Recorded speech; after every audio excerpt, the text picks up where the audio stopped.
worth watching. Ross, thank you. You are staying with us to discuss further updates. Druze leaders in Israel have declared a strike in solidarity with their community in Syria. They're urging members to prepare to cross the border and help, saying silence is not an option. This follows deadly clashes between Druze, Bedouin fighters and Syrian forces. Yesterday, dozens crossed into Syria from the Golan Heights before being returned by the IDF.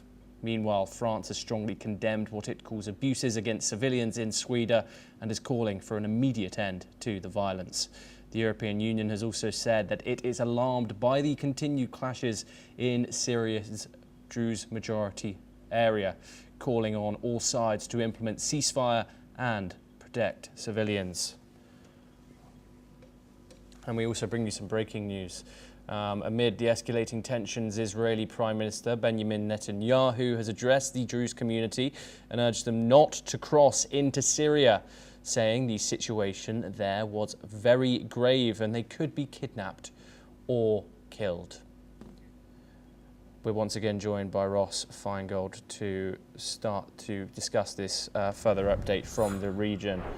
Ross, we heard some updates there, mainly from the Israeli angle. But what implications does the Druze leadership's call for cross-border solidarity strike have for Israel's internal security and civil cohesion? We've obviously just heard there that Benjamin Netanyahu has urged Druze in Israel not to cross the border here. What are your thoughts?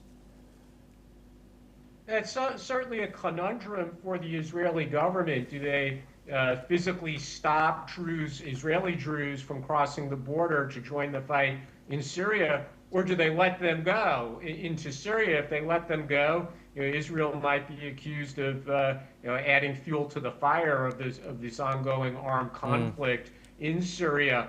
On the other hand, Israel wants to let its domestic, the Israeli Druze know, the domestic Druze minority, that Israel is supporting the Druze community.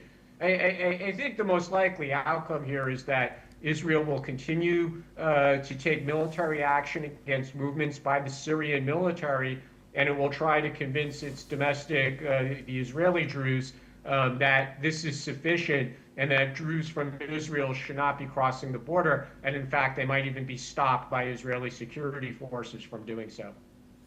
Yes, Ross, and how might widespread Druze mobilization along the Golan Heights, still disputed by some nations, affect Israel's rules of engagement and its relations with these minority communities?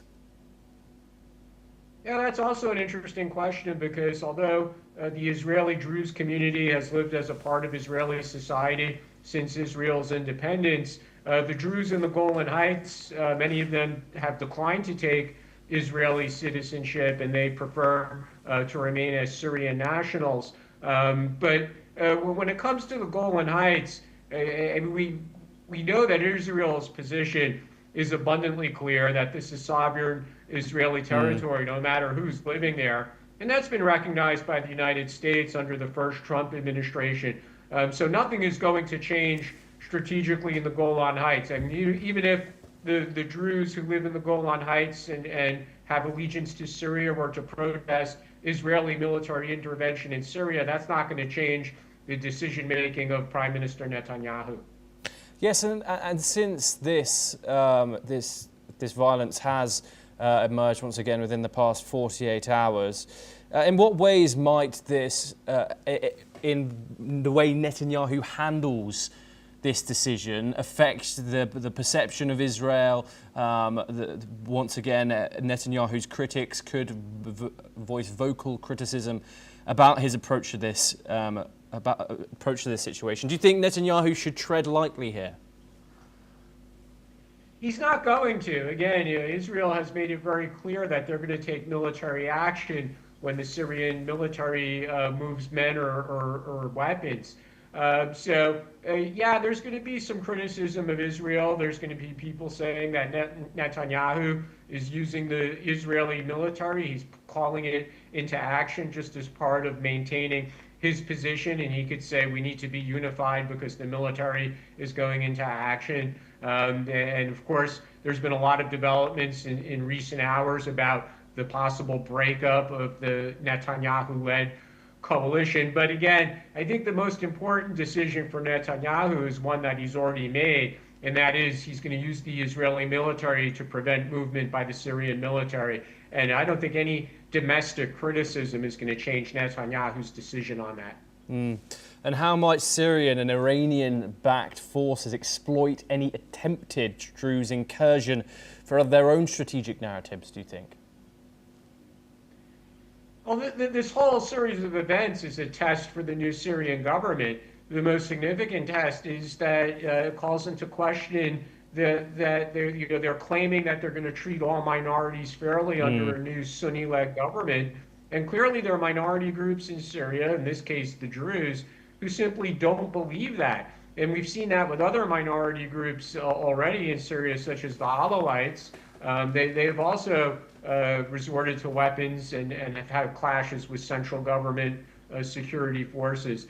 So the new government, they say they want to focus on economic development. They say they want to make sure that all citizens, including minorities, are treated fairly. But their handling of this situation is certainly going to raise a lot of doubts about their claims. Yes, Ross, when Donald Trump announced that he was going to remove the sanctions on Syria in front of Gulf leaders, he said he was giving Syria a chance at greatness. How would you analyse this statement? How do you think Syria are handling some of the difficult situations that they are being faced with, given their post-Assad era? I'd like you to look at both the positive and the negative things here, Ross. Well, certainly President Trump thought he was making a very significant gesture to the new Syrian government as well as to the people of Syria by removing sanctions, probably faster than many people would have thought when the new government took over, again, given its background as an extremist terrorist organization. That's what their roots were, and now they claim to be more moderate.